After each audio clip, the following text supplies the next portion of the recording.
EVO. This series contains adult language and depictions of graphic violence. Listener discretion is advised.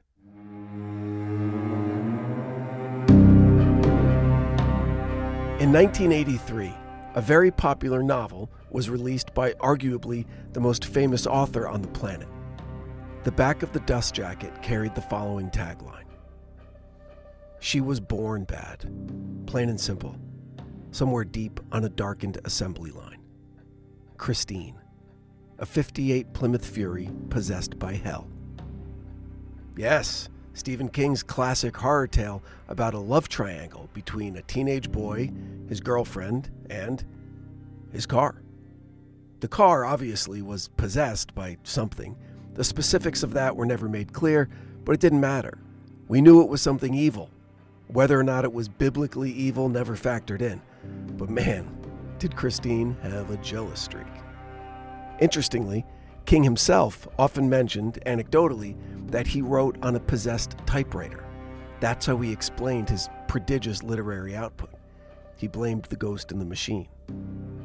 Maybe his book Christine was an evolution of that idea, maybe not. But that idea, machines being taken over by some type of evil entity, that idea has some real-world bona fides, and one story in particular caught my interest, because the victims here could very easily have been me or any of my friends. You see, back in the 80s and early 90s, if you wanted a serious video game experience, it wasn't as easy as just turning on your 70-inch TV and firing up your PlayStation. You had to go to an arcade. So much serious team business was conducted over a handful of quarters, a slice of pizza, and a Coke, and it just makes me long for those simpler times. And as you know, I'm not really the nostalgic type. Pinball, Galaga, Asteroids, Space Invaders, Centipede, Pac-Man, the biggies. The vintage game cabinets that go for tens of thousands in the collectibles market today. Back then, they were a way of life. The arcade at the Rockaway Mall and the 6 or 7 games at the local pool hall equaled friendship and community and girls and status and home. But there was one particular game, I should say alleged game, whose existence today is proven only by a single photo of the start screen. A game that is rumored to be so evil that rather than just accept that supernatural forces were at play, the fallout from the game being in public use has been blamed on the CIA, and more specifically, MKUltra, the decades-long mind control experiment perpetrated by the US government. Welcome back to The Devil Within. You're listening to A Demon's Game, The Curse of Polybius.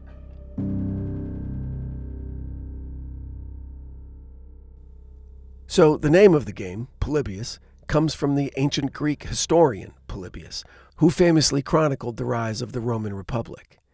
The name evokes associations with knowledge, power, and the recording of history. This historical figure, himself an observer of civilization's currents, amplifies the notion that the game, too, was a harbinger, a reflection of the cultural currents that swirled around video gaming in the early 80s.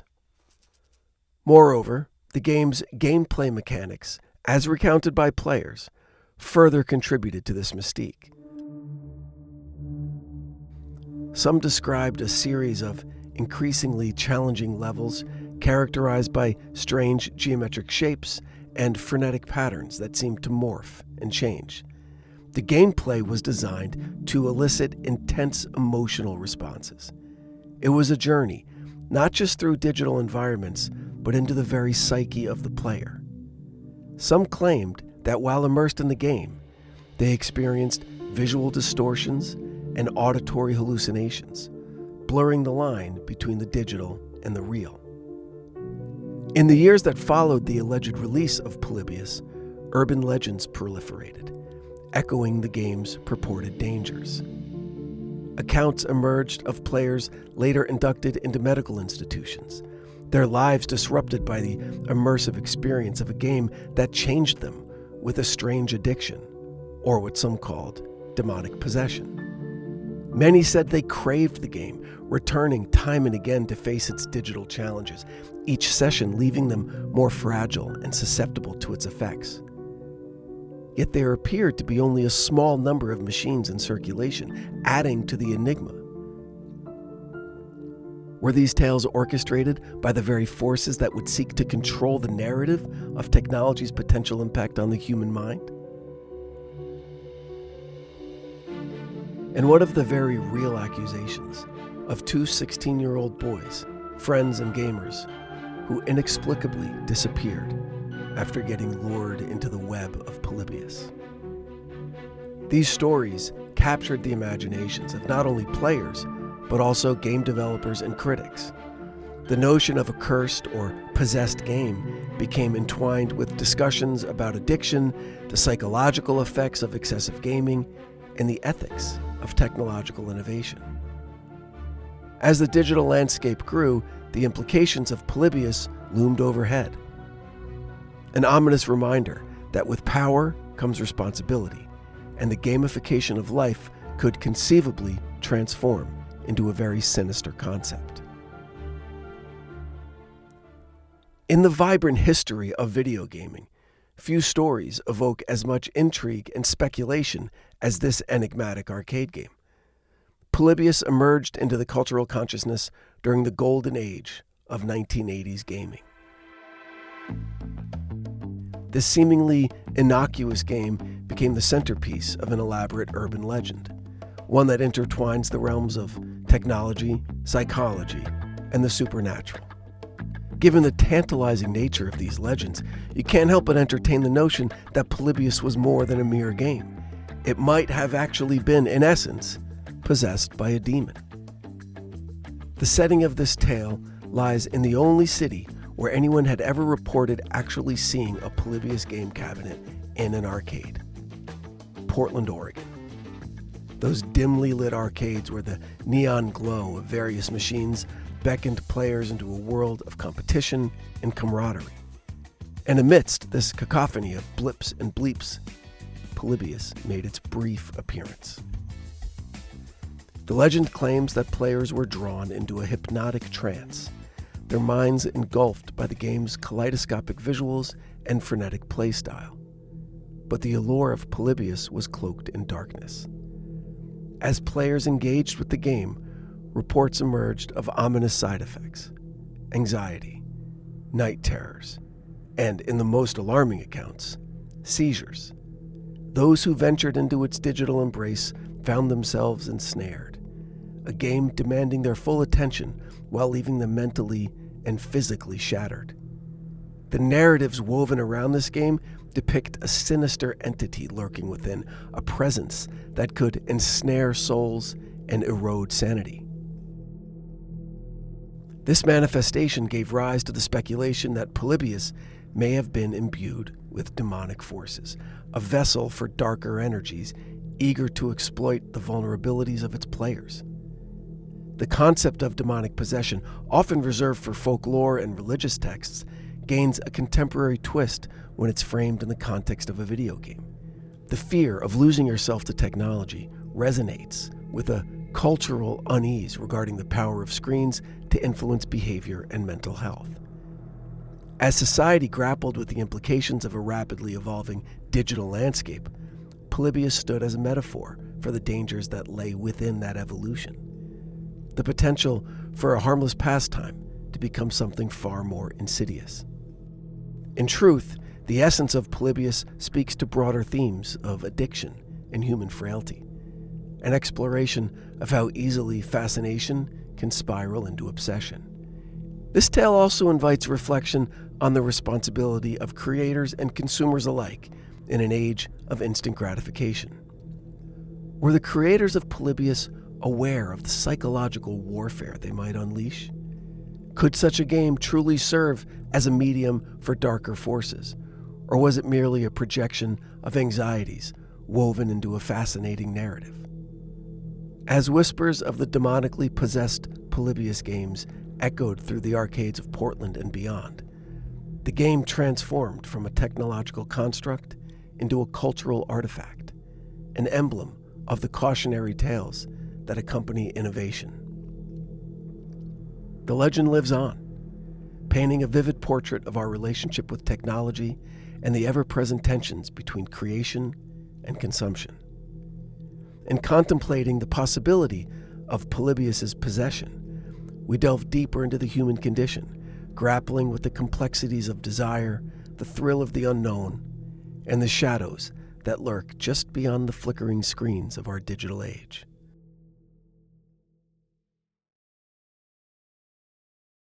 As we draw our exploration of the haunted video game Polybius to a close, a chilling theory emerges that reframes the entire narrative from mere urban legend to something insidiously calculated and possible. As we draw our exploration of the haunted video game Polybius to a close, a chilling theory emerges that reframes the entire narrative from mere urban legend to something insidiously calculated and possible.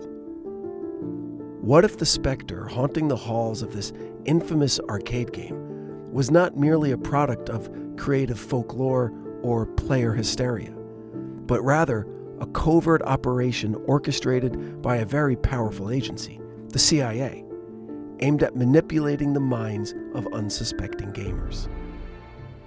This hypothesis invites us to reconsider the implications of Polybius within a broader context of Cold War-era paranoia, where government agencies were rumored to conduct experimental psychological operations in the name of national security. Drawing upon the historical backdrop of MKUltra, a series of clandestine experiments aimed at investigating mind control techniques, the possibility of Polybius as a CIA tool becomes captivatingly plausible. The name of the company that created the game, a German outfit called Sinneslotion, which intriguingly translates to sense deletion. That resonates eerily with the CIA's interest in altering consciousness and behavior. In this light, the idea of demonic possession transforms from the supernatural into the political. Rather than a malevolent spirit lurking within the arcade machine, we confront the specter of governmental control, a manipulation masquerading as entertainment. Players ensnared in the charm of Polybius could be seen not as mere victims of their own obsession, but as unwitting participants in a broader experiment of human behavior. The twitching fingers gripping the joysticks were not merely seeking high scores. They were potentially subjects in a labyrinthine psychological study designed to probe the limits of human cognition. The consequences of such an operation extend far beyond individual experiences. If Polybius served as a tool for mind control, we have to grapple with the ethical ramifications of using technology as a vehicle for manipulation. As players succumbed to the trance induced by the game, the very essence of free will was called into question. The stakes rise dramatically. To question not only the integrity of the gaming experience, but to examine the obsequious nature of trust between citizens and the governmental frameworks purportedly designed to serve them. The allure of Polybius was undeniable, captivating gamers with its vibrant visuals and hypnotic gameplay. Yet what if it concealed darker motives? The ensuing lore of the game, tales of nightmares, anxiety, and in the most extreme cases, personal calamities and alleged disappearances. This serves as an allegory for larger fears about technological and governmental overreach. By framing the narrative through this lens, we highlight the efficacy of narrative constructs in shaping societal consciousness, raising concerns about the power dynamics inherent in innovation and creativity. In recontextualizing the Polybius legend, we uncover a harrowing tale of vigilance against the shadows that linger in the corridors of power. It incites us to consider the contemporary implications of our digital lives, where engagement with technology might once again result in unrecognized influences on our thoughts and behaviors. As we navigate our own interactions with gaming, with social media, and other technological advancements, let us remain vigilant against the specter of control, a reminder that not all is as it appears in the luminous glow of our screens. Thus, the narrative of Polybius takes on an unsettling complexity, positioning itself as a cautionary tale not merely of addiction, but of the fragility of autonomy in the face of overarching authority. In the end, Polybius becomes a symbol of our times, a reminder that the games we play may reflect deeper societal truths, where the line between entertainment and manipulation is oftentimes perilously thin.